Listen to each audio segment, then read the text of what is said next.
Our prayers are with the people of Monterey Park and Half Moon Bay, and after yet another spree of gun violence in America. Polisi mɔgɔ duuru minnu bɛ farafin ye ɲangira alamisa donna ka da Taylor Nichols 129 farafin kamalen sifin ka fagali kan janvier kalo daminɛ waati la marakɛlaw ka fɔ la.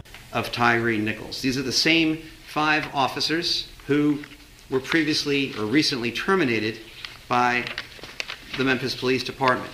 A polisi tɔgɔ ninnu bɛɛ lajɛlen bɛ baara kɛ Memphis polisiw la Tennessee marala. Ɲangili bolo caman de bilalen don polisi ninnu kan i n'a fɔ fagali jugu ba dɛmɛ bugɔliw waleyaw ani welekuliw. Kiiri ɲɛmɔgɔ Stevie Mulroy ka fɔ la kunnafoni sɛnsɛ kɛnɛ kan. L'Ameriki jamanakuntigi Joe Biden ye sɛgɛsɛgɛli jɛlenw telimanw laɲiniw kɛ a taabolo kan kunnafoni gafe dɔ kɔnɔna na. Ja minnu bɛ waleya ninnu jira bɛna bila kɛnɛ kan bɛɛ lajɛlen ye bi juma la wulanɛgɛ ɲɛ 18 waati la. Reckless and inhumane.